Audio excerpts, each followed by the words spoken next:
Wednesday, June 11th, 2025. 24 minutes after 7. Top 103.1. Final point. And Emreya Swan, ye de brewe. A 2 hour solid political show. Monday to Thursday, 7 p.m. to 9 p.m. And a transit this Jumadi we brewo. Make sure the best some Ghana for more greater Accra now. Through 103.1 and a central region, eastern region, and a voter region. We are in Kayana also. Yasumamu through our YouTube channel, Top FM Online. Top FM Online. Need a hokama yepa. They're not dumb, and the mamma know that's what TRC. We are shedding sisa. Mine Yegusu Yebu. So MPP, so NDC. CPP. APS. Or mine and Yebu Nisano. To them, you'll be to my yard also. Here, dear Bakwedimuka Krama. Uguso, how I am. But then, I one who said, ye dear, and you're permanent. Ye dear. Yeah, permanent. Nah, Kugoso, I am not permanent. Nah, it's him change it. It's a be an end on Sassons, watching. I'm a normal air course ye the mount. It's a man, one more Betty so. Cabin said, so I bam, you can be beer, won't you? Because I anyhow. I didn't name just salary, I bam. Power. It's a can be a won't you? I am not refuge who can say 2 about 4 years, 4 years. And yes, Sunday, Numrepa MPP Nibia. In fact, no, or your best or your good friend or your brother. Enemy home. Yashia boom, Yadidia boom, Yabibia boom. In your position, can say a power chrome has it.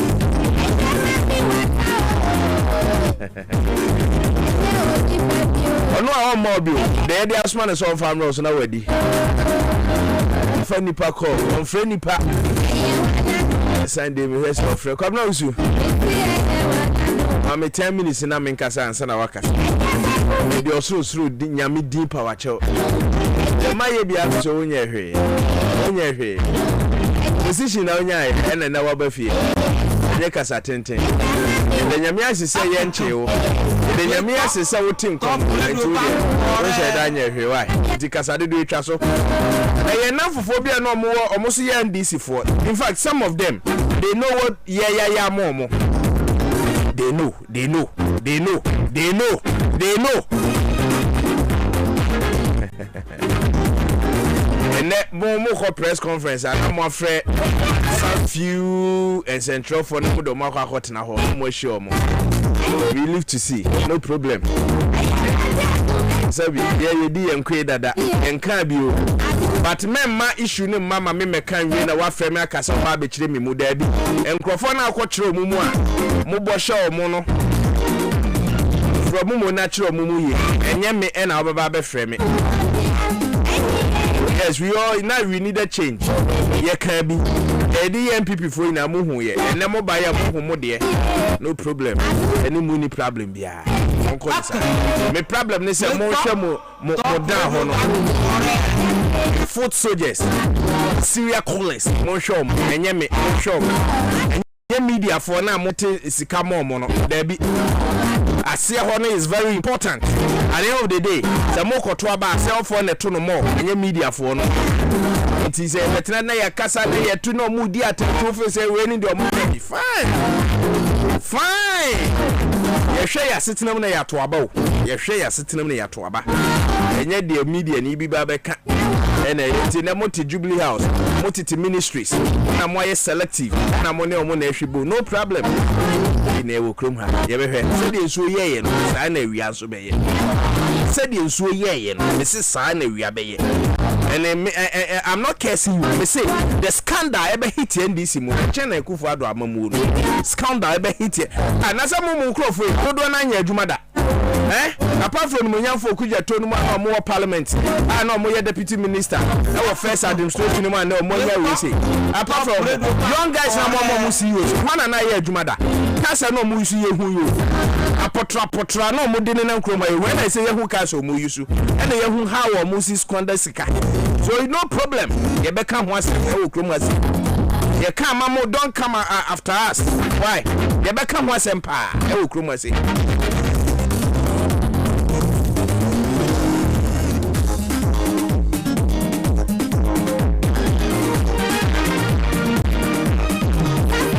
Messi said the nsuo ye no saa na awia nso be ye said the nsuo ye no saa na awia be ye ye de yakufu adone na abanya aba ye de bo techi ye de bo ban ye aba ye de bo techi no say ye de bo ban ye it's just 6 months into your administration. If you go and see how your people that you to now you know some of them when we meet them we give them money and now building to you 20,000 they money their girlfriends and don't forget their girlfriends are also girlfriends and we live together we move together we know in India koso ebedu baby pictures and videos special say pp na ya na mo fa akire na mo afro na ka unia na hwan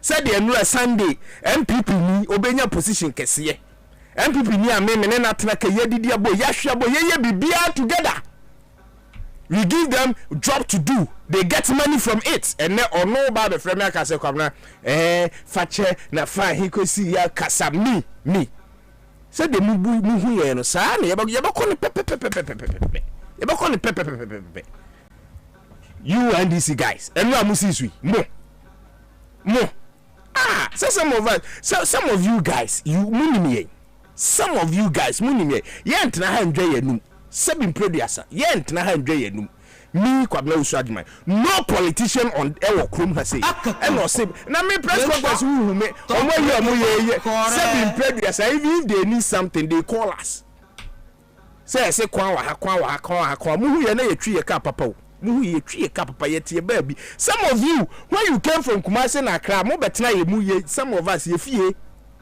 ena na mo make nti mo abaso no problem I don't need anything from you mo make sure say mo be hwe mo serial callers no mo make sure say mo be hwe your friend say mo foot soldiers no or mo bread they are struggling e wo krom ha say ade na wo kwa 10,000 20,000 15,000 2,000 eti wo man serial callers 1,000 mo be hu ana or mo bread you they suffered some serial callers if you people don't know and mo fi say 4 years in a brand new where they are here go and go rekope yoko ho koshe nipa na koshe MPP for and me producer wa friend one minister e wo promo say top radio back kore minister like I say me kasa beka dey wo friend minister and dey no catch bra beka me say the nsuo ye ne sa na awia nso be ye aban ye de bo akufu ado aban ye de be bo NDC aban I'm telling you today I'm telling you guys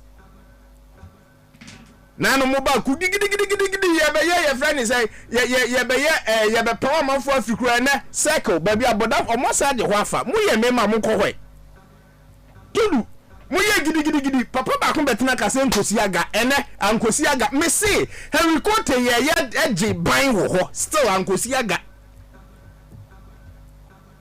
there's a mo ba one selective mo won crofo bi mo afro mo ena no mo nka bi mamo okay fine ena ye metena ha nka bibia ma obia bi mu ye be ko ne pepe said ye tie ye be ko ne said ye tie pepe eno ofra MPP minister dey no ka chiro ni amefre na kan asem ni top radio back kore obeka wasem kra na mmom obesra mi sese metise ya china ye beche no so aya bi nkibi ma no ye beche no sa papa no sa muro no okofa ba ye during COVID-19 no ye beche no ye beche no o so onu abie na no aka sese o tise ye china na maka na mabobi mabobi pass ye beche no tell profu we ye dem na ye too much baba man ka say obi dey so aka ye eno aye mi see ye di be si omo sa ma omo aye o man we see so o man we ebe ye on my way ebe me say scan the be hit NDC for no young guys no omu who scan na fe no ma ko hye wono hey so Mugabe aka so Mugabe say omu ko parties in London young guys who Mugabe say omu ko London for omu ko parties some of them some na no other mobile ko hye scan go obi no pass and no mo baso mo and mo baka say e pa bone for top radio back. I said me can so any no mo a me see their girlfriends and our girlfriends asemi no omo yes can be that way antina you did that omo nya bi that way antina you did no ma beje omo ntimi nje obia but we are monitoring them. They should go down there, talk to their people. Omo show omo crofo. That is most important thing anya me. Omo show omo crofo. Sika wo krom hapa. Sika de bua ha. So omo ti yente say boys omo show omo constituency the organizers. Yeah. Greater Accra for. Greater Accra. Omo betena say organizers. From me say omo say mo be mo omo dey. Nadmo coordinator. Constituency ni mo. Meboa. District ni mo. Yeah, district ni. Meboa. Now, even if you can't give them that position, since you can't media and the media and fine, you see and say na modern microphone. Mama Kofu. I was listening to your friend say, former them identity MP friend say, Kodu Asare. A kakitu abin kosu. Or say I the deputy your friend say deputy woman organizer Nikuli Edmore Maritime. My Ghana authority. Omo yinedi NDC for buy omo yinedi. And then my minute host look deputy MPP ni na se me na MPP ni na onye ne yire nya deputy organizer woman ne yire adwuma nyeye woman school fees e be ye mi akwa yi ne ama yes according to us o mo akotena ho aka bi nkrofo ne say we can't ade enko MPP ni MPP ni office onye nipa MPP ni office onye nipa MPP ni office onye nipa ede amamu phone no Owusu ada trouble na say he did too much edit kwaba bibi amokode ya mi adon mu be chinchim yensa ama 1 gallon aje 50 pesos mu ya mako friends central kakra bi ka ekwatire mu amachim na wo say wan tire mu achim menti ase so I will talk against it correct because menti ase ube chichi me yensa be catch say 1 liter and you own what that power to tell me say once per day yentua ya me ntua muka one after the other ya me ontua muka one after the other you be ma me 1 gallon 4 cedis 50 pesos we no be try track the catch me say 1 cedi there ya me ntua muka one after the other mun central for na muko from mu chire mu atro mo no they should come and explain it no mo fa mamo ensam crisis ade we ba be bi okrom ha bi ba so bi am for ntia na wo ni abro ho so bi am for say chichi mo nti e wadwuma back door oni mo fe o my guys I'm going to be with this kind of coin so they want to be won't they are now we wadwuma ke eno amonu ntino too early so we be too early sir say me ka just say good no but as we wadwala too much oh good will be any good will but change the good will and anything I'm paying you for the for me good will and chire mi bi ele dey oh I say ya dollar na e ba from that top dollar no say say na mo pese en kan dey e be ka dollar na I'm to 14 on the 14 agufo do na say ecosystem and na e ba from say ba onya ba ya bi kran ka do 10 we dey anod we dey but what you say you want to king party Saturday and a chairman can chairman Sifa me am Sifa king that's what king party La Paz Kata who say chiri hodo mo omo ya my chairman sir I'm say be a chairman we Saturday 14th and so ba me da to Facebook on who here omo say chairman Sifa I'm say general o free tamaba e hodo mo na your friend is say my tell me to say ono no adwuma no wanye ne tese de ujafo ye ni na ujafo dem so ya mana bro so kra asem na no de ujafo tatis we ho ma enyu we say wo kai ma ya hwane say kabia lawyer na say no no boy you I say papa no ko boy that you film papa no ko I say kabia father tell me krom ni okay oh yeah bekum so time na your friend is that bekum won your company be your friend ABTS okay ABTS yeah my honorable good evening be able call the captain Hello, Captain. Hello. Yeah, Bibi Aboko there. Hello. Yeah, Captain, me te wonka wa ha wote menka. Okay, yen san free Captain na ye ne ni nkomo. Well, I mean, special prosecutor na juma pa ne say. We say special crimes, economic crimes, money laundering, no. But can he prosecute? Yes, no court prosecute. So man go for the prosecutor or prosecutors. Or buy yen. From Martin Amidu. Says is a nipa mi na yenyom. Martin Amidu ne kisi Agyemang. Wa pa na case be no motima ya e ka se Ghana for nya so mfa so. E bia ba. O say be cases my main say na say so ko use case that. But ya no ye former DC Akufo-Addo appointed DC Mampong. I churches can support a job, but when you success beings, so my main con na minute. Hello. Yeah, Captain, good evening. Bibi Aboko there. Bibi Aboko mo from Mamundi so. Na ye te wonka ba wo so wonte ye nka. Afa do te ye nka. Afa me te wonka. Okay, very good. Mpacho high top radio final point social political show and I was nguso awiti. Ye frame Kwabena Owusu Agyemang the governor. Me ne Captain Krabia Ifadate retired. A private legal protectioner and any be din komo. Captain, once again memo adwo de ba final point so. Yeah. Meaning say oye bloni mapa ofi brekum but matie wo interview I mean say waka bono kasa ne da won't take kasa no won. Oh, kasa no be mean to me because we free achimota na me koleko. Both from Kwa until 7 because Monday for Parliament. Okay. And then we can pee kakra. Na no na mene krofo bi di nkomo baby. Omo say Captain Krabia Ifadate look more make us say suffer than politician because kind of politics na you chrome with aggressive no sadly ebi ni umu it is enka we bia o Sunday mu kra na wo ye bishop kese bia nka no kra na bia Ghana fo benya more fa so than politics no wo ne san krofo ne ya adwen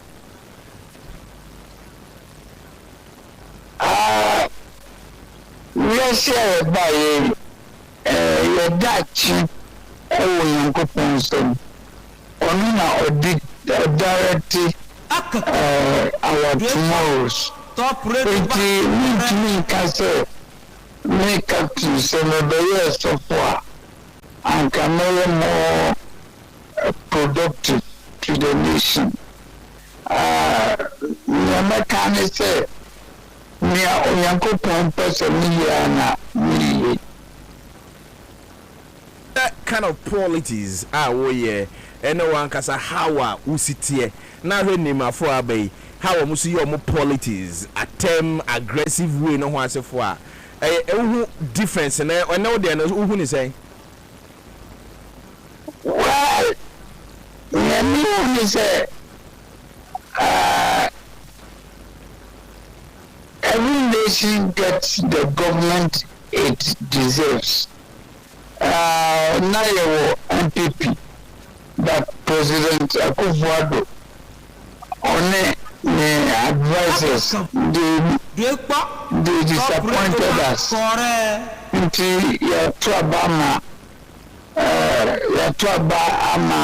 Jomama on the NDC and they are in the saddle and they are doing what NDC is expected to do.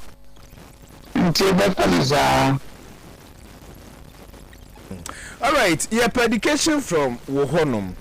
O share free say Nanado Danko Akufo-Addo administration at the OSP by Nipa Udi kan be share hoye onimoyan for Martin Amidu. Ono free hono na kuseja bin so ayeden aba.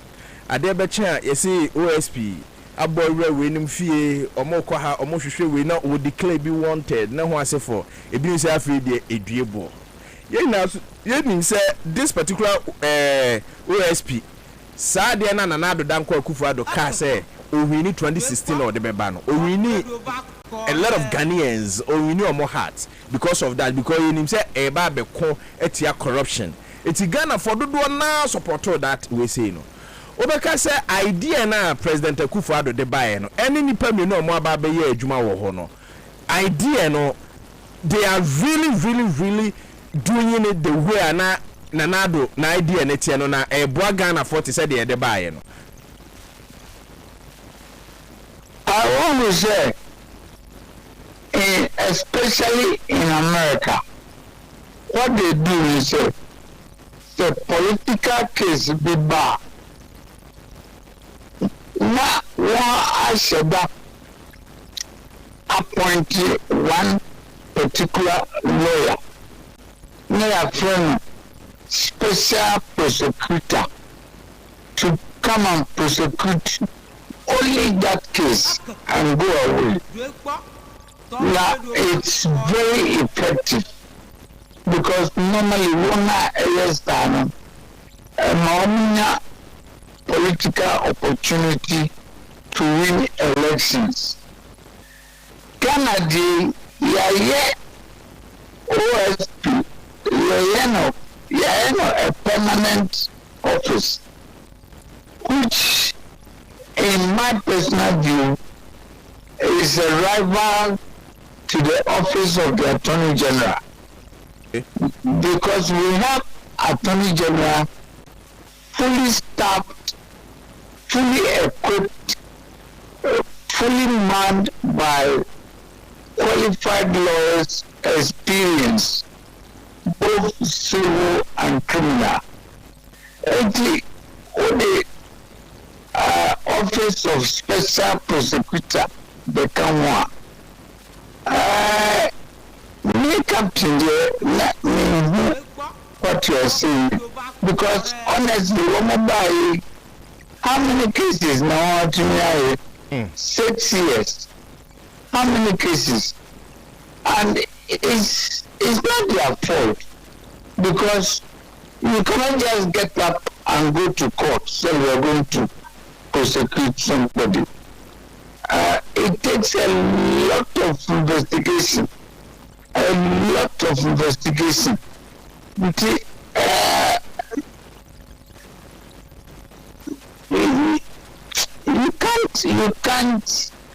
can't make progress, and that is why I think that personally the office should be scrapped. It should be abolished. It should be dissolved, and we have Attorney General to take over their office. Oh, so meaning say if you have powers to do that, to say obey special prosecutor everywhere and can wear you everywhere da. Oh, da. We got it wrong right from beginning. Say you can say you set up special. Yes, we got it wrong. To say the okay, how many cases and on bit to say or more Ghana for as a country. Ebi now you share budget a corona. Obaka say they are really causing financial loss to the state. Pay what they are doing, Anna. Yes, I would say they are causing financial loss because they have not been able to convict anybody. Mati said 2 cases in our court, but whether they have won is another matter.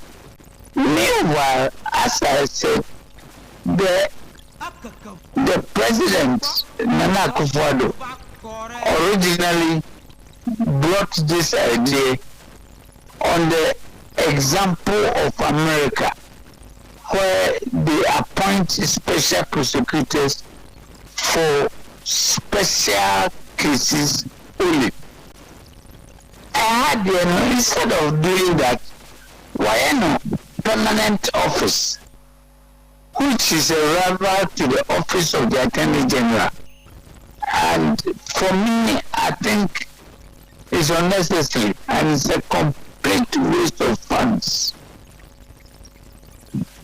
Oh, if you have any means legally and how the court ama ya challenge the office of special prosecutor say be kranka yintwemu if you have any means legally nka be sa nkame yedulo na ede na esi ho kwan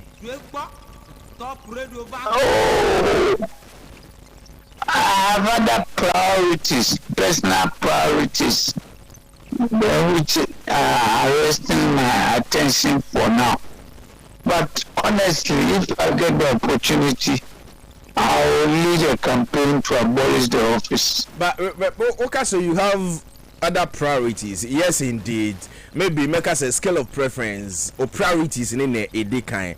But you said the minimum na ye can enumere. You share budget e koho. Na you share the case almost Agyemang minor. Obi, like you said, they are causing financial loss to the state. Oh my Ghana dawa kuma so no. Why don't you consider it? Let us push it and you share the what will come out from that. Anna. Well, I'll take your suggestion and consider it.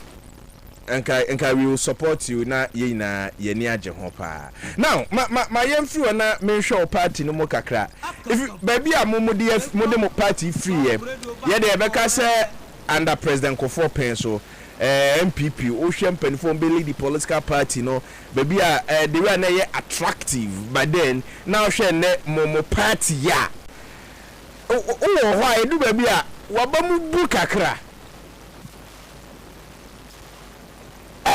Yes, wabamu bu kakra because the way President Akufo-Addo the party no call in fact wabamu bu kakra, I must confess. Officers, ministers, you can say on sound. You support them, especially the finance minister. And who are the finance minister Agyemang Papa? And is he the only person in this whole world who could do that?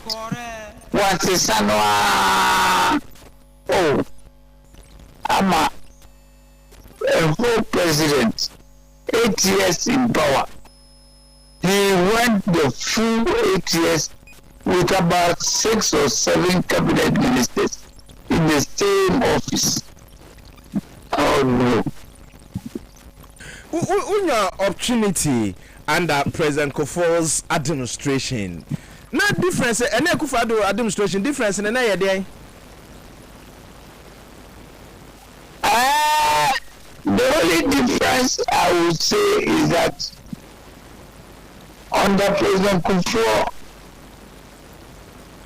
if you are a minister, there was no guarantee that you will leave your office the next day. You will be there because reshuffles were very common. But under President Akufo-Addo, it was as if some people were untouchable and they were permanently in office. It's unfortunate. Lawyer, sir, was under President Kofo, right? Yes, I was deputy minister for 6.5 years. Very well. So 6.5 years as deputy minister under President Kofo ana kodumpiani yemu chief of staff. There na yet say na discipline bi wo ho na ehu bi wo mumu. Even if not President Kofo mpa, mo chief of staff, the way na ositie na o supervise mo no.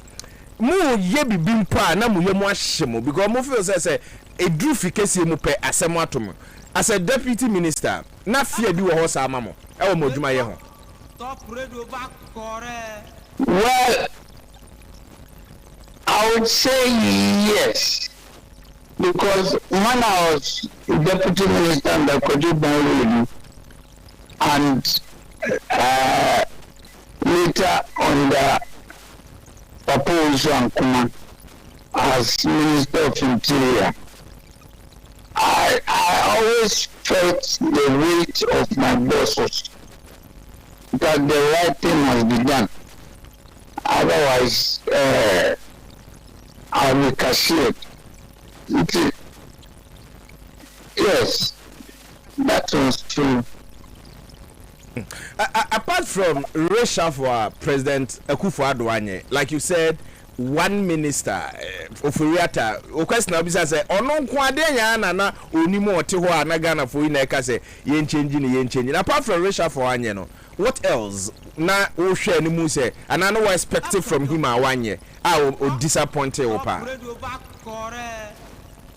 Oh, Lydia, I thought you said there were quite a number of MPP activists in town, in the media, known nationwide, but they were sidelined completely, and throughout the 8 years, they were not called to serve.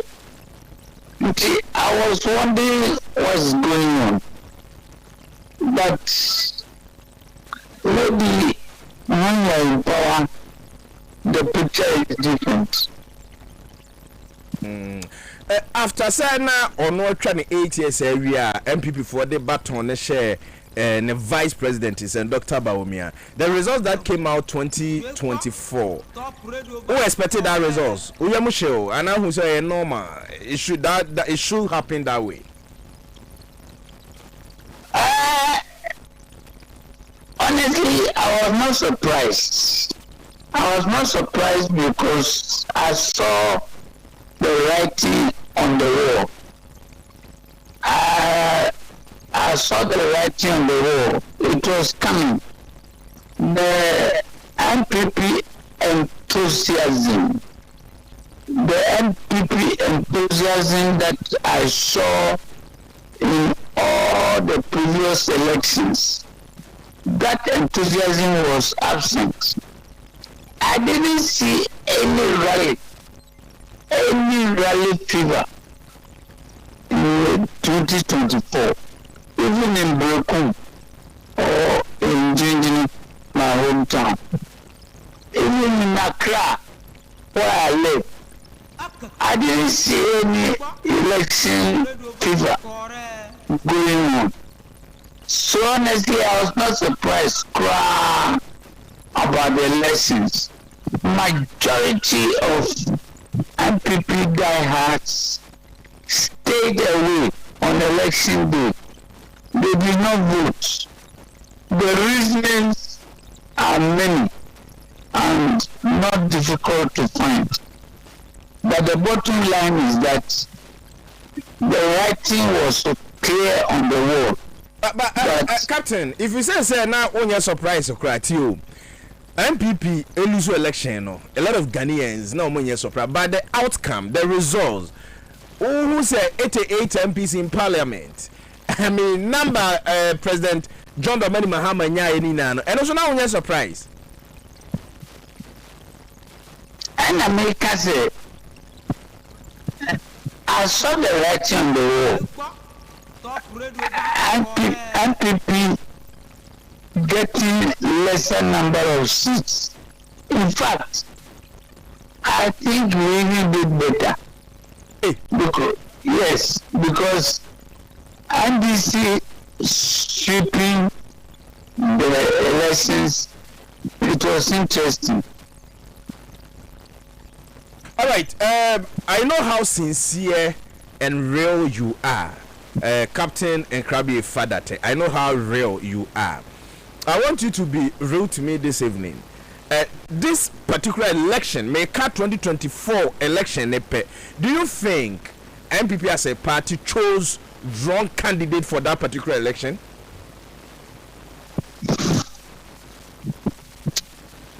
I would say we chose a wrong candidate for the election. But I would say that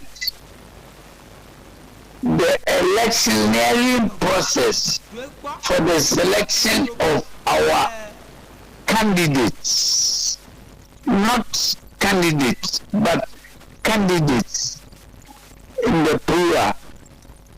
The electionary process for the selection of our candidates across board. That process was flawed. That process was too money conscious. There was a strong arm overshadowing that process.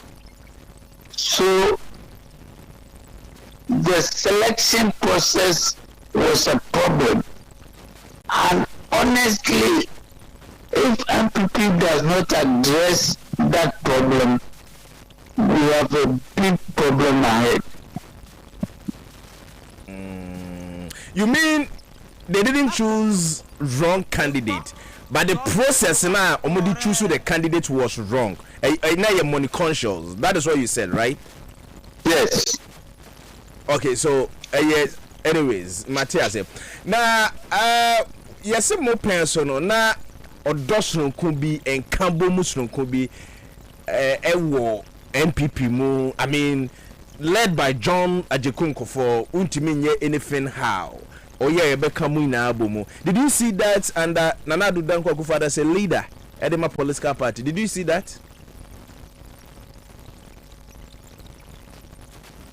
I don't think I saw that under Nana Akufo-Addo. I don't think I saw the drive for unity under him. I don't think I saw oneness under him. Rather, I saw the tendency or the trend of divisiveness. The Agyemang kind of attitude.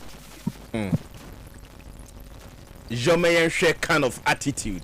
And Akufo-Addo. Anyways, it will be a testimony message as Aden and Krabi father te MA chairman and farmer people man you could. And I think Wabro Ana. I think what you are saying is right. So will you consider that? To be chairman of MPP, no. That Wabro Hono, I'm right, right? Who's it? That Wabro so no, I'm right, and I think so. Very well. How do you see John Dramani Mahamad's administration within 6 months? I mean, performance-wise, how do you see it? So far, if you ask me, I would say John Dramani Mahama. So far, he's doing well. I'll give him 70%. 70%. He's doing 70% performance rating. He's doing well. In terms of discipline, appointments, in terms of being present as president at trouble spots, hands-on president. I think he's doing well. Advice to him. From you to him. My advice to him is that he should continue what he's doing. The only good thing for him is that he was out of the presidency for 8 years, and that should teach him a lesson that he is not going to be there forever, and the 4 years allocated to him by God, he should respect it and do the best he can. Otherwise, he would lose the opportunity. So I think it is that which is keeping him on his toes, that he should be on the alert all the time. Our dollar CD situation I will Chrome has say. Do you think he's doing what Nana Akufo-Addo couldn't do? It was only this morning when it dawned on me that the dollar CD fluctuation is not a credit to the Ghana government administration. It's rather a manifestation of Donald Trump's economics in the US. It is the way Donald Trump is maneuvering with tariffs and trade war with European Union and China, and the effects that traders generally are having on the dollar.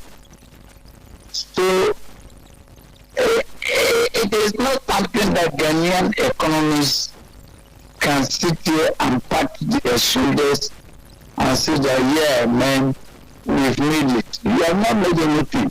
You have not made anything, because the problem is that the way Ghanaians import foreign goods into Ghana, has it stopped, or has it ceased, or is it slowing down?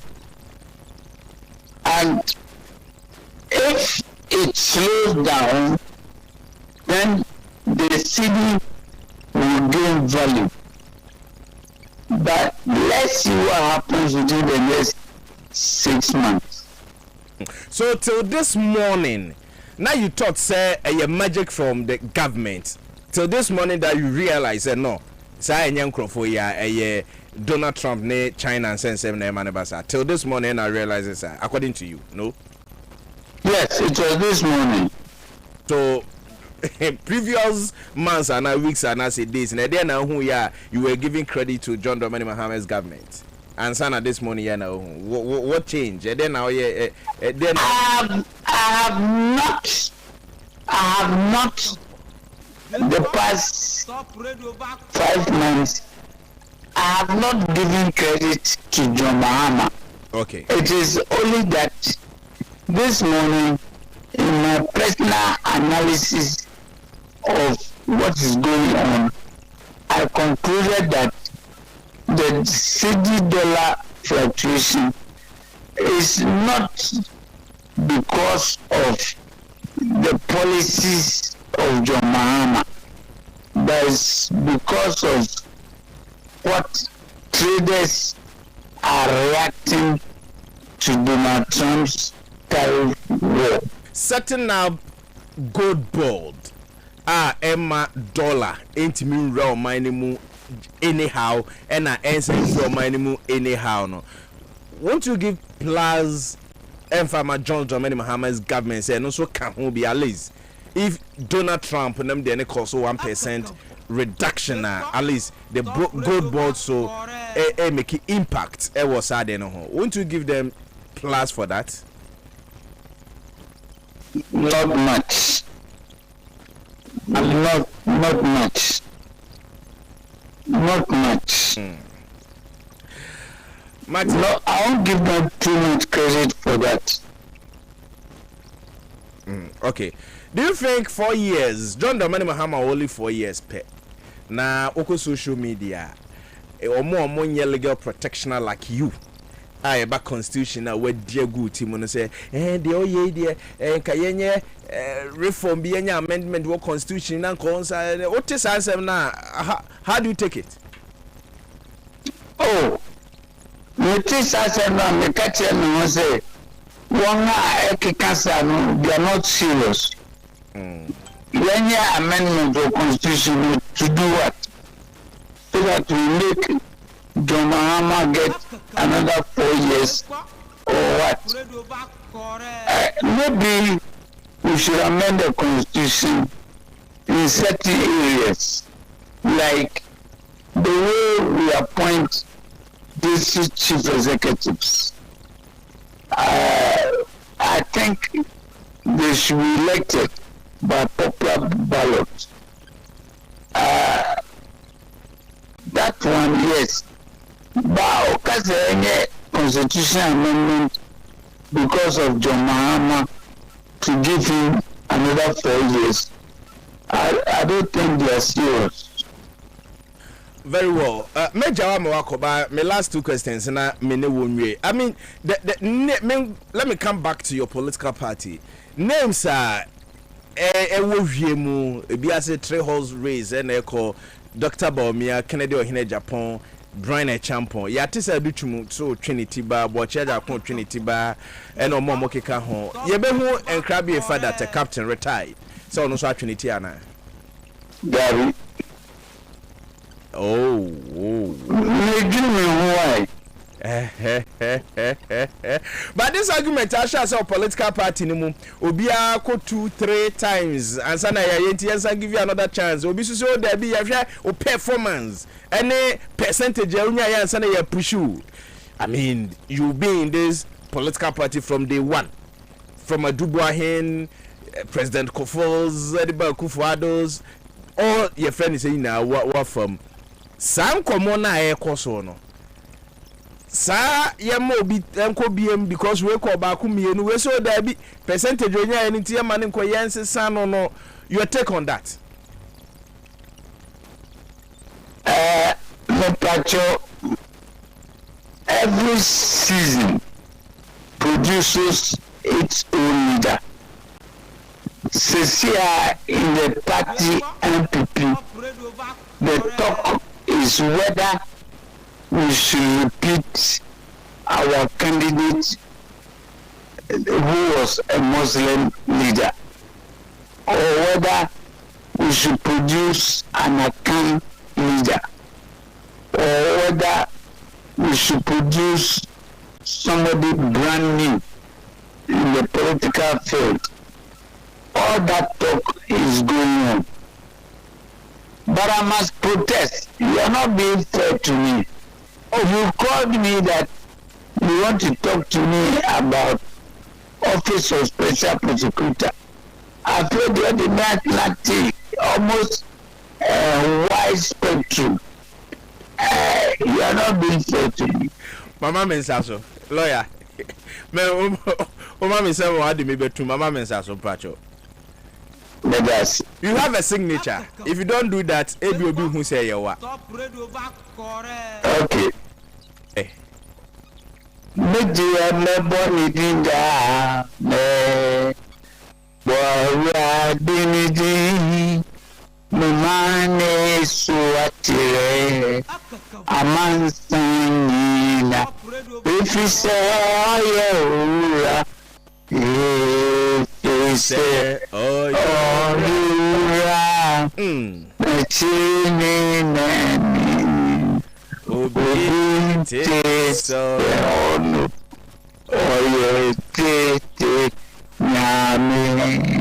have a wonderful good night, sir. I wish you the same. Captain in Krabia, a father retired Bunoni this year, and then could come on live on top 103.1 30 minutes after 8. My name is Kwabena, Owusu Agyemang, the governor. Kwasi Buafo, that's what studio say, and Mr. Williams. Okay? Owusu. Krabia father tells him I'm fair to you. And so I can't. Johanna, yeah. You're loyal. I mean, when you say, but I can't say more. I can't say, I can't say. Okay. But OSP now no can. I said my call came who says MPP defeat no because who's all casa because the magnitude of defeat, you know. So that no Papa Mampon. I don't know. Analysis sir. MPP need MPs in 4 regions. Yeah. It was serious. And some regions say 1. And also Bruno. Yes. East Omunya your friend say Captain 1. That Mapa. aha dama wo bono dama no munya wo bono e na bono east omukonya Matiaje Kosa Techiman Techiman south you know you can but now we can USP no and this year but messages be about we say ada ya sha say na ye kan dey Ekadembo. We say Kwabena more fire. This is true. And this one na fire na. And this one na fire mo so mo ko shian mo. Am fire mo. And fire mo. Me kan dey. So mo ko shian go fu bi na. Sa. Nko ma sa mo no.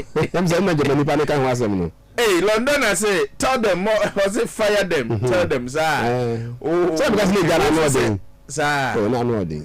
No dey. Wow, some dey feel fire mo no. Ye be wi na my. O say. Wow, some dey feel fire. Man kan sami ase sami. Okay. Sami. Enjoy the OSP now can OSP see cases ah. OSP say this year no dey report no by July 13th, 2025. Okay. The OSP is investigating 200 January 13th. So January 13th.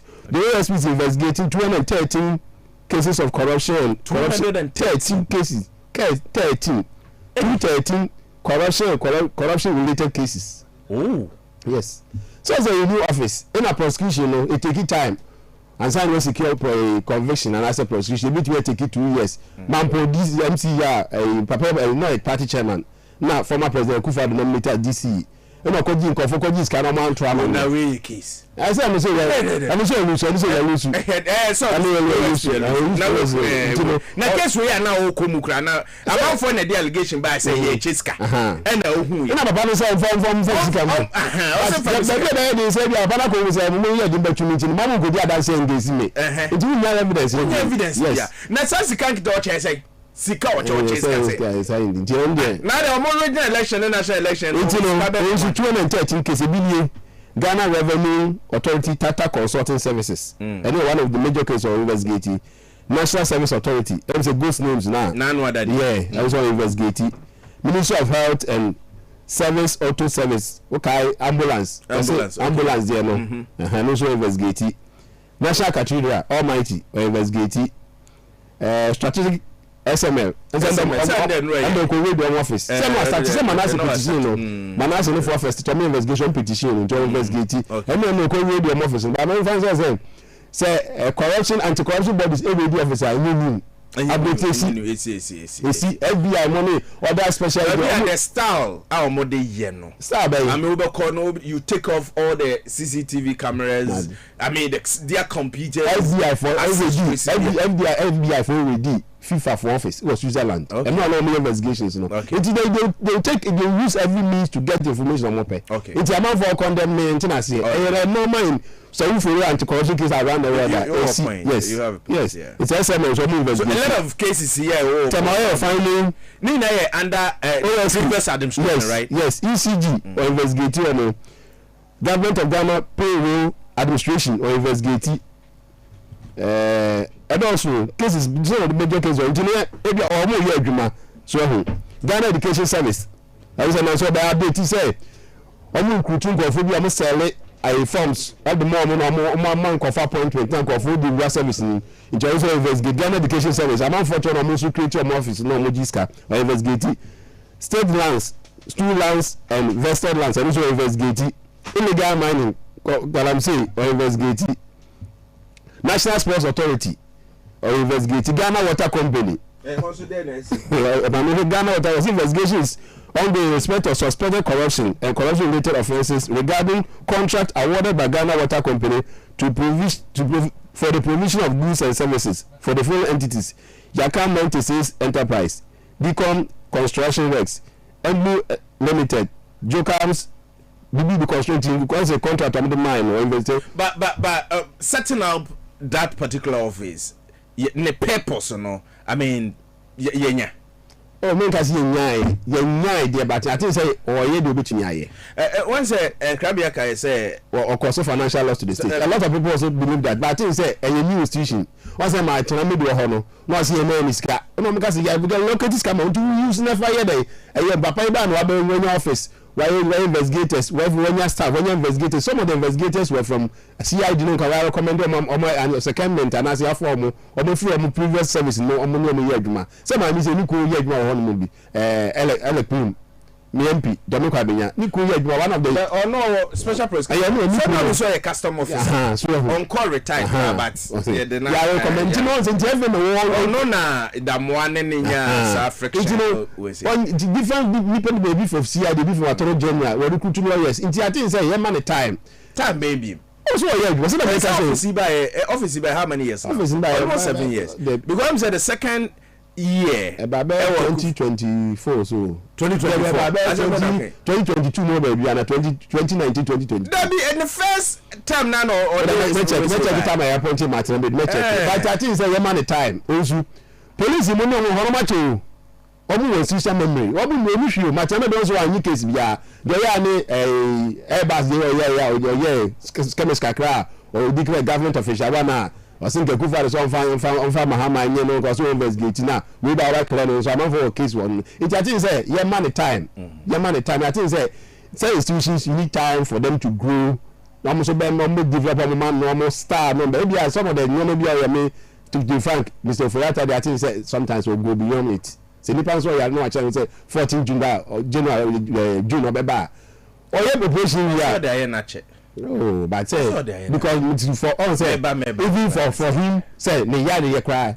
It should not become. It should be private, confidential between you and but for the family to disclose somebody the doctor no report or chase papa na it was below the belt. Yeah, sure we say na yemra ma hu say watch computer na cancel pa. But I think so Agyemang ko ekoso say Mampeni Mahama. Eno hia owura kwampianim. So no kwampianim. Economist, senior economist, eminent economist pa. One also on the teacher for fund, one manage you. Teachers fund, teachers for teacher natural properties be pa. Campaign the training in house. Okay. To them call Mampeni, them call Jubilee House. Mampeni na swear no mudi komo no muchechim. Muchechim natural properties on easy. Advance na natural shares room. Oh. Yes.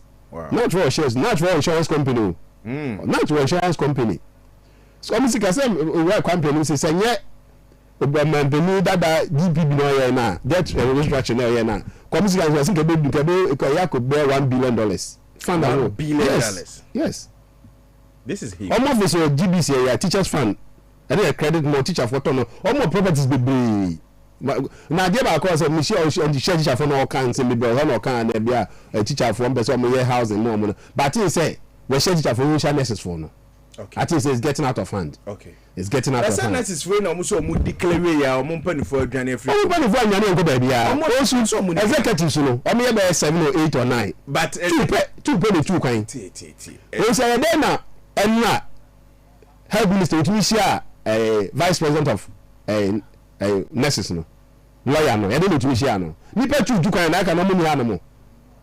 Vice president lawyer not two now the rule president and vice not two president and general secretary vice president to her national executive to her if editor if the main president no secretary vice president is there other executives are there even this morning time vice president takes orders from the boss but some call one proposal I don't see proposal no because once you hear me yakra say deputy finance minister Thomas Ampem Yakobeka say o man fan share budget ni because something no how dey share budget health minister o mo share several catch am say mo dey share budget wa twen mo it won budget say health minister kwa contract ro mo di kan ni di nko mo so e na o assure mo say ye dey share budget o say no o say o condition service for nurses doctors na da nyina no ya approve the same time on last year May. In a part of the workers the nurses be among kana Nigeria no mo do call court say conditions am do call me 2 months o they cannot negotiate for them. Say not for no so to me kwa bargaining certificate no. It won't negotiate on behalf of all nurses in Ghana. It is how cool me 88 almost say conditions service ni sha. It you lawyer Oliver Bakomo do call court. Could be asana to December. And I say me wie ntom say abai asemi wie na say elections it abani ba ya na mka che owura mita kando ko ka che di da say masa ye ko say ye wie ntokwa na ye ko court na wie ntino mon fan say mon kanche minister about me catch no o minister was you officer mo san about catch no mo so o be go ato force no dey share budget ni it all this our mama show say be share budget even as you fan share budget ni but then na we so then university administrators now so church strike yeah I don't know ato force ka so o make provision the budget in they should not worry you tell the U-tag C-tag. So why are they doing this to the nurses? Me see minister no na feel am atray akando you tell the U-tag any C-tag for no other teacher unions why say almost by cost strike last 2 weeks there ato force no make sure catch so make provision for book and research allowance in the budget so they shouldn't worry and your minister na feel it I think say man penin fa na see form baby adumo nipa nem ye no other people na ebre omo minister say tom ko omo go dia mo ga do GMC e go do nkwa gbochire but nipa ewu na make no nti no man penin fa na see form no assurance bia ye be implement ye be defer bi no tue be ono so be say be breach some the target omo ni IMF agree no conditionalities but who ma me kan kire who say ages ni kura na ewu mo aged we say penifo no nti the make kan kire omo ne say I'm begging them they should contact life caregivers okay na ye mrefie mehwe omo ma me no aged ne penifo yes emwa because umfa ne nkotena obi ubekọ ni penny ho no nti life care ne ye beba fie ya behwe ye beba fie said o ma me na bo abere wa bo akokora wa ye se ne kura da no ho ni nro time ye de be ma ne omo bedi nkomo ama na ye kama ye number ye 0302 951 523 0302 951 523 and 0244 385 597 bra life care na ye ne wonya dem eni nkomo na ye nkwohwe omo emfa mo jama washing powder do na ye de hokro enoma edisi noma we say powder bi wo na de hokro won sa na ma won sa ho hyehyɛ ne hu hwane the way the crema won sa ne very soft at the mouth edita won say meden there is some yedin sir there is some yedin ufu kwa msambe pai ba onu say omo mu twa bi pa no omo say mo mre pa sa yeah we sure we sure omo say omo mu twa bi no be bia so omo say mo nyunyunyunyunyu we sure bisa ware na ware so ni say na fufu twa bi onu pe ne twa bi na fufu twa bi eji mesrew pe jama washing powder ni bi na fa hohoro won fa si wo no ma fa hohoro no ma na ma won sa ho so nye den enye fe kama ye wo ba bia wo Ghana ha se ya okwa no ma be koso kama edi ama lavon tomato paste anase tomato mist ya giatum twetwe no na se obi ade ya aduane choba fo na giatum se ya because okota odi ya aduane eye de eye kama obi de okobia nsuonsu nkwa ote anu na nsuon nkwa dabi we dey come up ye wo ba bia o say love day inside o trending bra na FDA so e dey almost stamp na dey aboso ama esi panyan ti ama normal e koso kama e dey ama menomi no editor yeah okay o say na nsan e na Accra mayor otisi krum yeah e na memo krum ayefe okay for example papalote alote enei me sheda tuka na me kofa circle bibia na nka me kwan na hokra me sheda circle fa VIP animu ho saa omo a me hu se na oyi omo afri o mattress bi e da ho plywood amanfo da ni na asa baba oh sure awa sa wa me de me hu na me di ho adanse awa na wo krum first day na omo koyeye no me hu so o de to mampa na hwe street ni mu ya ye clear and then who is a promote say purpose of mode ye no motima amfa na say akode akwa we betina ha kan ye no piano no say piano ne ba ku bi be challenge say yanga but you can because my whole original me use me ya me ba my whole original me is so be market Obama AMA you know boss 99% with decongestion no original minister no video cry original minister ono nam so kika percentage ni how I don't know say in 6 months go be fix it right was last also 85%. Oh no say percentage no sorry I know account. Me voice no kwa ha no. So me no your bank na me person I will be hard on him. I don't be akasa no. Yeah I say your na me comment ni Agyemang say one question go. Also I say on pen ho asem bi o ye calm o ye ku eti yes. It's so much feeling. Me dem me ko hu o circle do mo feel. Oh, I'm telling you. Me am share that tuka.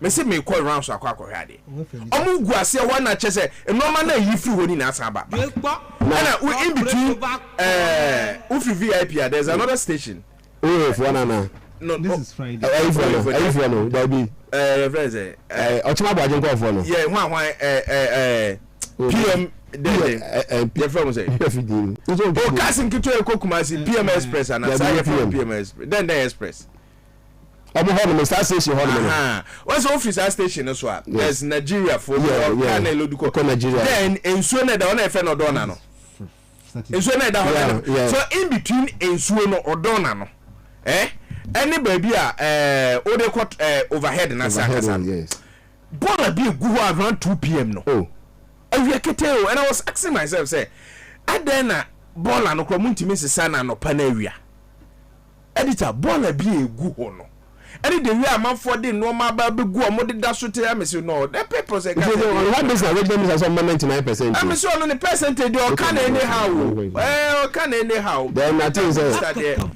obia na no man na yes mo be ka je say why say there because I want the shame no na makola was red line omu this one na was red line say this one was down on na ka me be say awa wo hu because mo san red line omu this one na masa makola on mo san say no or the mo no video na me dey throw Saturday video Saturday but microphone to no man Saturday video na me dey throw no o mai bi to say anapa no mba no mo be jinjina ho abe we no mko mba na san so abakwan no mu this time senior mba mu dig ti say dey mu be da ho ka famu na enti sabi Saturday video na me Saturday me share ko twa video na me dey to Omampa TV bo se video ni da ho mba na san abakwan no mu especially no mo tom bag o a friend is saying mokola ho na nkasa nkasa na ye de so bo be bo no ya na ye ha adwen because we the mayo ye see from e dey no ye Owusu intimre bi no se obi esa o paye mfa ni pam yansan kokot nyenti se o ma ko dum 1 month ana se mo mo ko be ya ma so mo community o mo prepare me ye the same thing as the nsuro saa o ba se prapra na ende gata nu etwa ha ye ntua so ba 1 month pe na he se obi otra kroma o man bu nje na ye din za o na ka se nipa no okay yenti regional minister ye say betuma connect wa our connect to Harada na in come live on top 103.1 final point is when here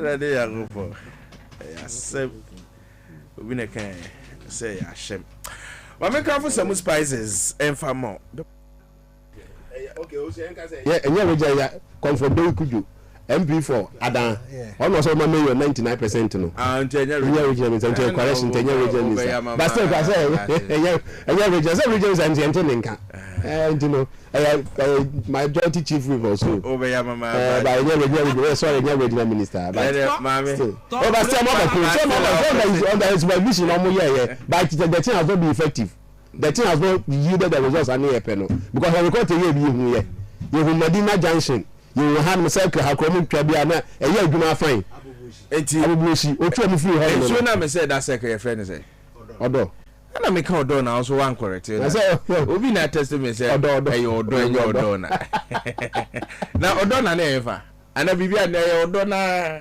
so na ni asa me ba ka yeti odo na we ala odo na ni yensu na we say so na odo okay odo di congestion si bi amuso mo no amutu so stay o kan and no in the sense that ya ni mo ya odo rice ni mo ya get to see him na achuku get to see na achuku I'm sure say assembly member no akola chikofi obedi assembly member na obafi asa get to say kokomle ya who story father achuku o de me no na nam kwa so top radio back for baby na vision one whenever say St. John's. So that ho. Okay. What's it? Ekwa kosi spot N. Yeah, Taifa ho no. Onkrofo ibe yi. What had them grams started ma 7. Omo yi gata ni. Yeah, omo yi. Na egu ho no. Almost sai. And then so to na sa twa de na block. On na kwa na block no. Eh, na krom yi. Eti ene so kaka to Taifa Junction ma na barrier ho ka se ko barrier ina esa besen fa your friends say La Paz Road go far Owusu and the kwa Amasama very bad instructor kakra bia that Taifa Junction lose barrier a hormone nyagro eti die na esi wo Mr. That is the doctor Mr. Me that yes because I go outside and ensure that sound akogu but dem say ni ja course na adwuma na mo ye e course na adwuma na mo ye nti ati say ntumi hu baka de ko say nke ye kwa nsa na insuna start me ni ye we shall done it there the last time the last time on so to en okay say me catch you say me do fie you frame me yeah me say do fie be true and I me lucky ni say me ba me the 4x4 na ba adwuma die dey me do overhead barrier no na say utsi so no ba wonko untimi nko na wo so untimi na enti say ensuo na ye heavy na say de wo kwa say Lucas ade no mu yusu ye nyina adachi obi access minimum de adwam be ya fa ho be ya be appeal to governors Kwame Abuja so many of rules onye den so of engineers no go say mni bia kan ya na of am akwata mo de nkofo ba ho be ye ho adwuma ba ye hu de kosi that loose area ne barrier ho no de some blame say sa filling station e ho no e ka ho filling station mu de straight filling station e ho de na say ya no mama o ma be that green wine no I don't green they say we nim na filling station baby they all right no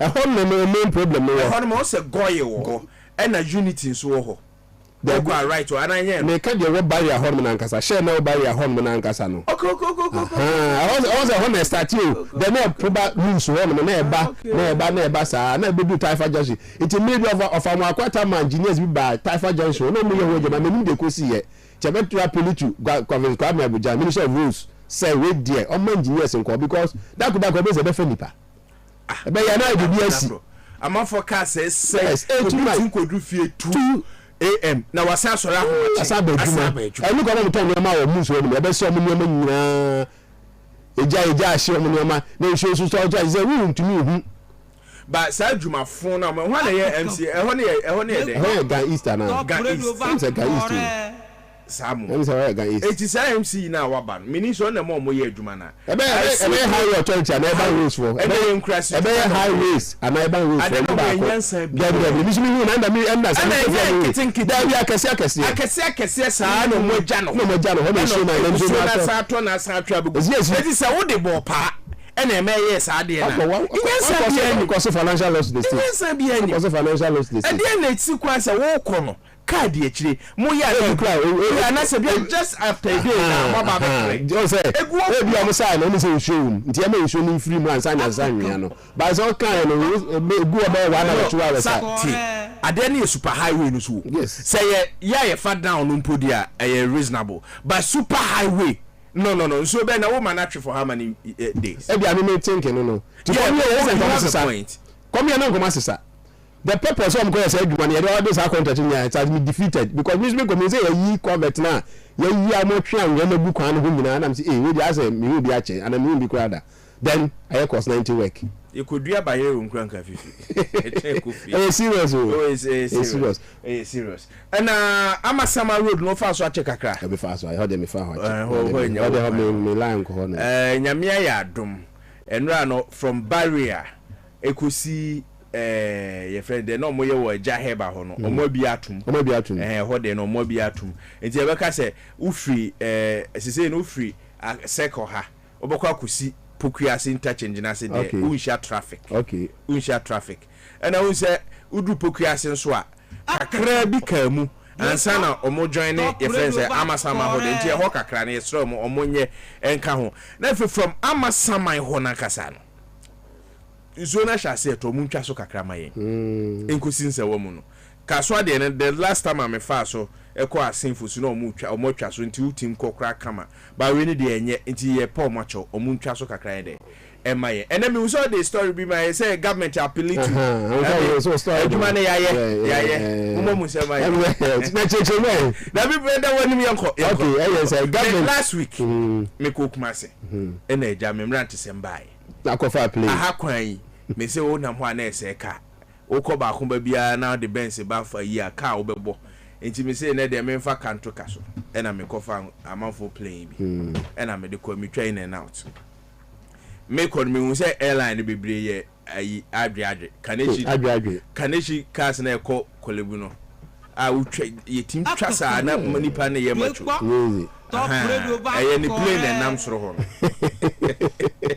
ni plane na nam soro no ba ko bi de o de me de ba he de obeba waso inasi e de na a four sister ni mu a say e chance e wa ko massage o ba beda pa o fa and me say ka say pricing no ne boarding and I was so cry ka say ba ko na e ka ho ne de o fa say utua de o say bi cry to that time $200 cry o checking pa hwe ya me ya if you adechi am say after yeah the Thursday I'm saying the Monday na me hu say menua obi no esom and government government is there me ba nti almost appeal to almost say omonte fair no so it's not about monte dollar no kofom or dollar na kofom nti omonye almost onye omon consider kakra no omonye dey omonte so it's not about that one only so almost say dollar na ba for there no omonte so they should talk to some hotels right na hotel for no so nye dey and so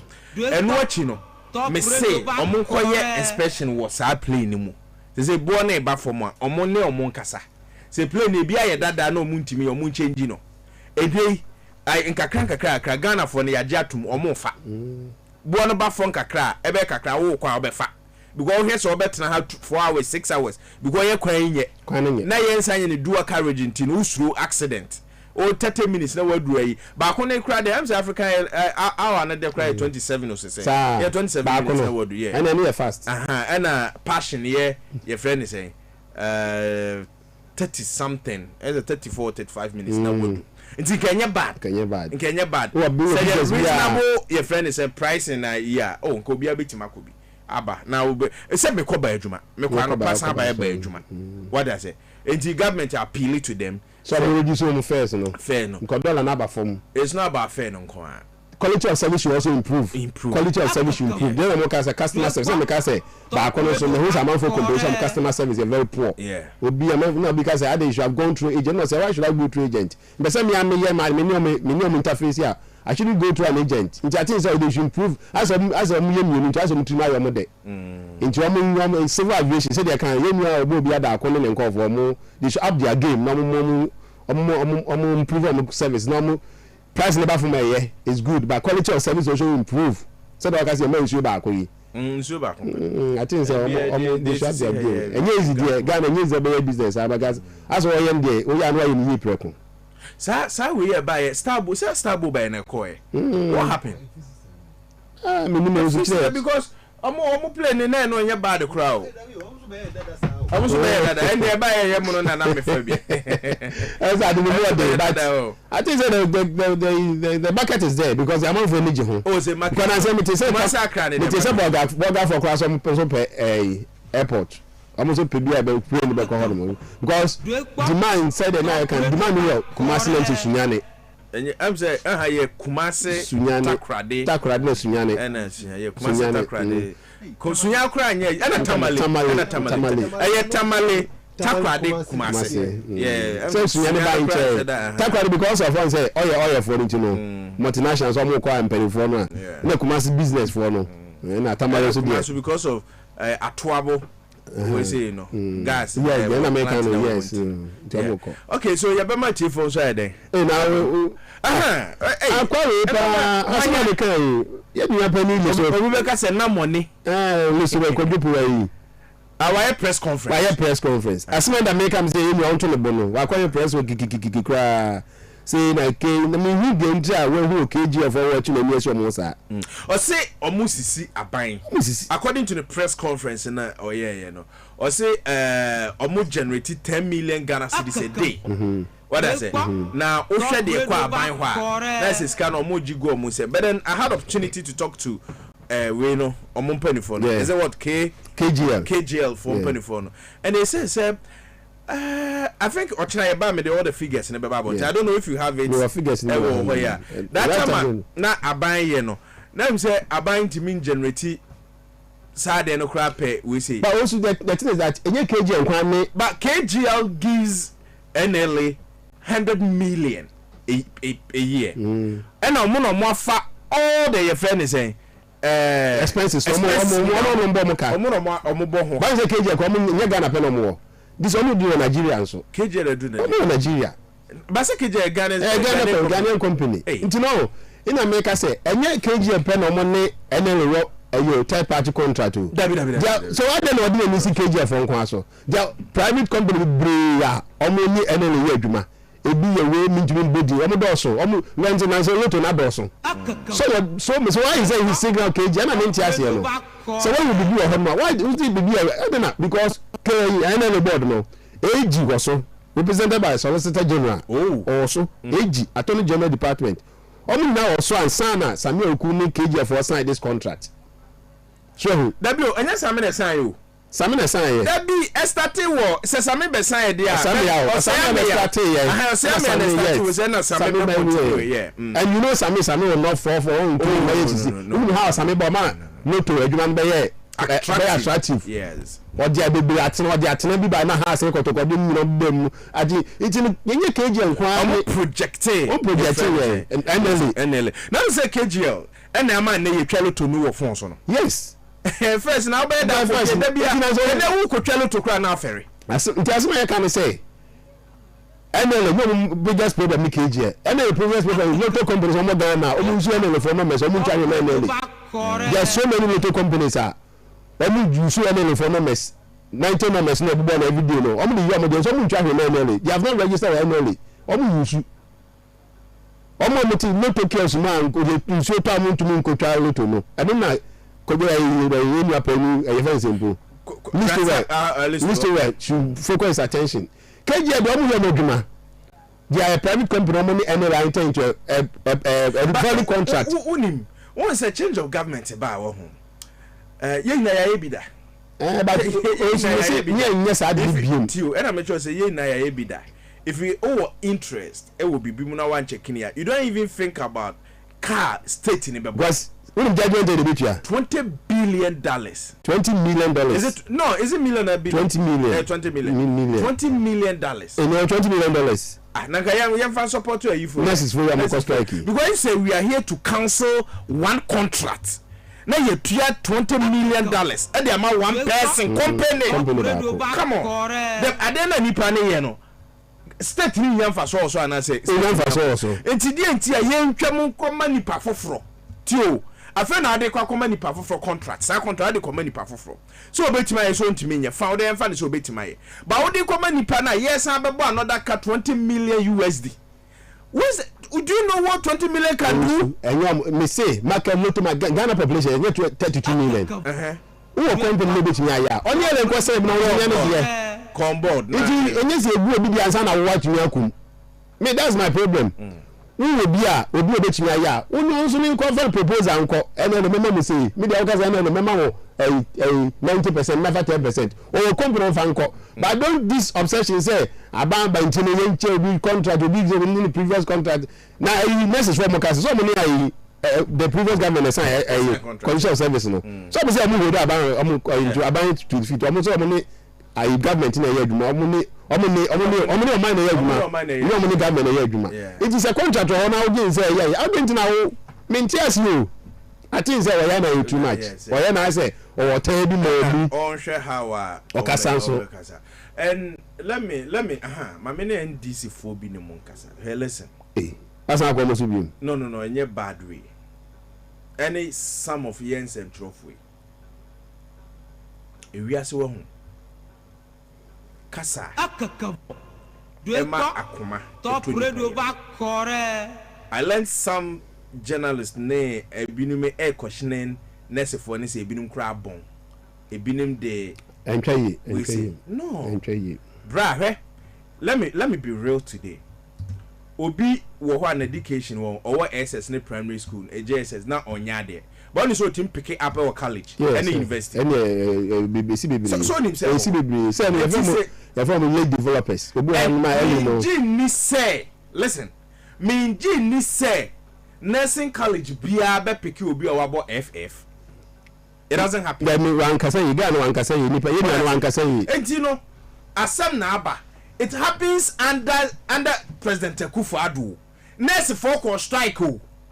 Ye na ye can be bashe government no. But when you cry the government will be ambashe mo. Ye ne mu ina na ka ye jojo. Mamu ni nurse for nothing. As if say omo ya de boni bia Debbie. Omo ya de boni bia. They are just demanding what is due them. Mesremo. Moma ye hwe ye kasa yi. Moma ye hwe ye kasa yi.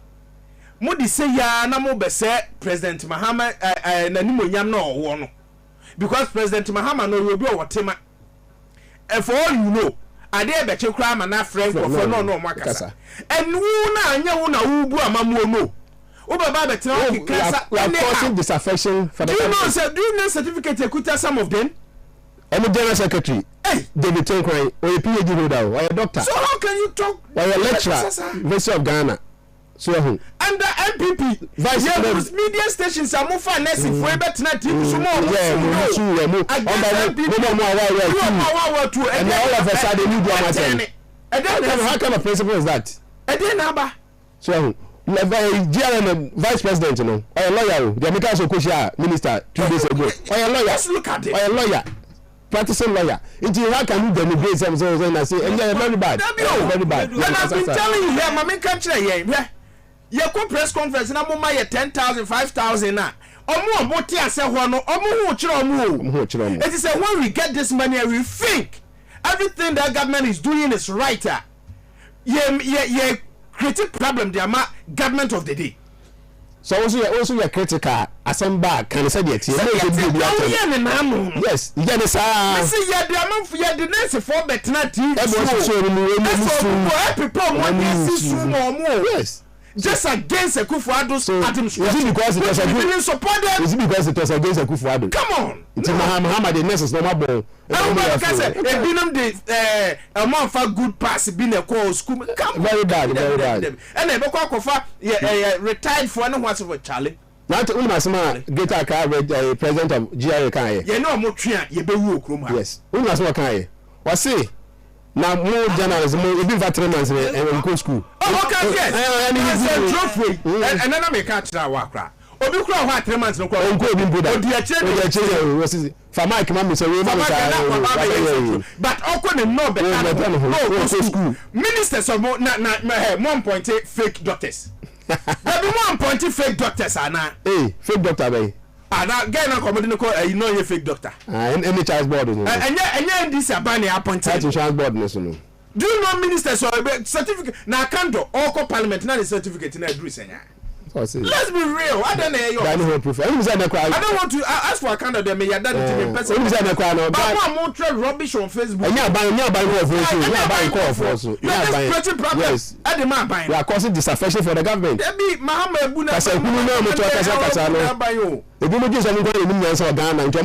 suffered more. Yes. Because all the ministers don't send a government hospital. Apart from UGMC. No more Bank of Ghana hospital. Maritime.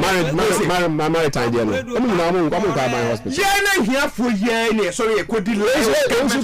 You can't cry as a move. Obi crass a chip on Baba Kwabena. That maybe an Kasai was so if you were sad to be a say, Baba Kipus. Also about 70 Ghana or 70 Ghana. Look at the check was when you if you can do this thing for teachers. Or money nurses for him for pan and Kasabi Premier. Assembly on Peninsula, but one channel answer and the nurses no see a pamacho. Go back to your work, go back to hospitals, not still negotiations near there. And Koso Munya Juma, yes, Ramo Ghana Frew. Yeah, if you are not there, Unyenes. Mammy for school now, I'm a one certain lines, one more way a panier, one say, yeah, school now, we can't call you nurse. And I could be also call Dr. Beshan, was a doctor because he unchecked it, right? Yeah, and the vitals, I'm checking temperature, naturally pushing on the Fuyako. It's I'm just because I from 0243 2040 59 0243 2040 59 0244 78 0701 0244 78 0701 0303 944 864 0303 944 864. Please President John Dramani Mahama yeni so wakoma. Talk to them. Na enoma enkofoma ye. Hello, good evening. Excel din baby akasa. Hello, good evening. That's my favorite. Yeah, mami tiwe. That's why Katanga, Mishra, and a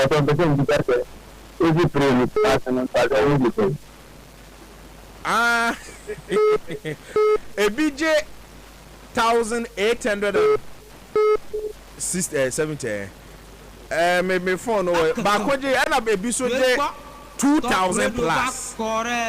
2,000 plus, yeah. Oh, Kotresi, Charlie Nipa Mra here, Nipa Bay. Okay, yeah, no cray, Becca Samo, say ya can't buy cats or Montes, you become or more in the why. Okay, I don't know. Was good tribute. Hello, good evening. Hello, the governor. Yes, sir.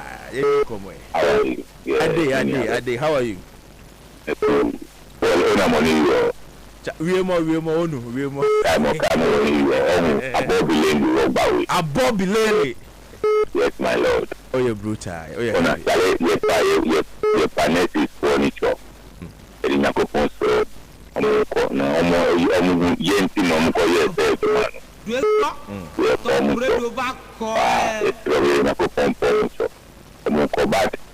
the American is oh, said you know, the Abanku for back, no see or permanency for Nana, and for so better say abandoning yet. Because they did not say be our ceremonial trade, one pamomo. Oh, very bad. Hello, good evening. Let's say. We want to mention also. Hello, good evening. Sir. And council and Abibi Abokode. She almost all of the media but in the answer, why you so friends of more English? Oh, men crop for no more. So they say me a dumb. Oh, yeah, but I know your bomb price on money, baby. But who is she? I think that's something. So much is our way. Can't answer this for young guys to I don't say a prediction or say what does it? Minu normal. I want to put on cost strike. They always do. I did a better help issue of fire politics. And you will use the language here, and I know more. I was a dual Junior and no two also. May automatic and yes, you know, it's only kind. But don't you put America to come down, right? So they want to say. Of the education we do, my coach would be and the other was issue with only with her. Me too. So far as I want Jack was available. Who is a kind of object? But I want to baby. Now I got to over the money more. I never come home by everything. Not being an offer. Although we should go jail on the attack. In the end, what is it? You don't know on check on your car. What you're going to offer 1 month, or the way you are original. So you know the fear of the hospital. Some of the demands you are minus, especially when you say, send a woman or money in the address. Look at the way you bring the stop hospital. Already, I remember you was like a private hospital. But what the other people my last caller, good evening, let's say. Okay, sir. Your let's go to the president so I break my word. Let's see, I'm point. You, and this is what is a who drum. Ocean come once in ye. Now, Osha, a woman at Equator. That's not for the next one. The top high uncle. What is always fighting among then keep on me. And you cry. A percentage of coming now and 24 1. Now she says you can't multi manda, but your own listener, and so she didn't answer me. Say, what's with the Sika? And see, I can't share the mouth. The best just came and PM you mama. You know, she was a little can, and you pick up football, and yes, you know, Nancy, you Christian will say, hey, what the man before the demand, and then the market. Okay, what do you say? Who's a senior to go to my room? That's it. That's it.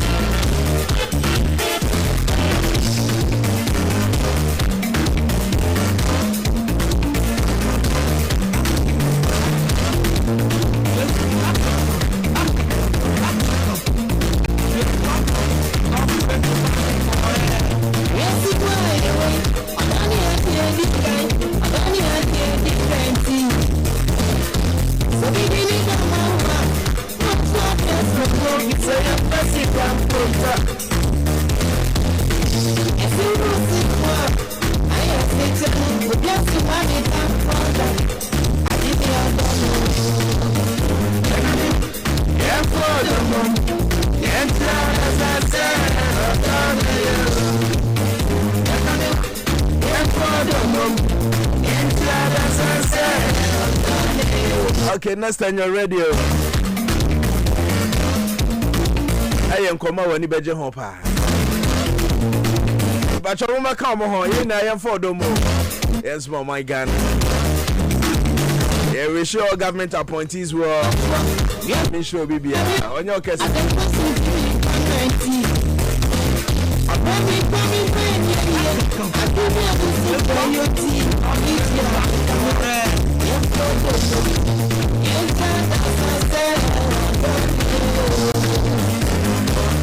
Okay, so just 7 minutes ago, yeah, in the Parliament of Ghana Health Committee, I invited leadership of Ghana Registered Nurse and Midwives Association.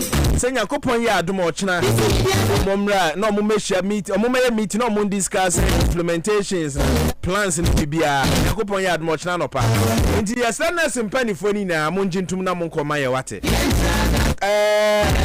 Health Committee, no one said, both minority and majority, and a carbon. To the Monco Transimono Moncasa. Mr. More two quine or mono deputies in a casa. But Musa is Zoom, no more joining. Yes, sir, you hear me why?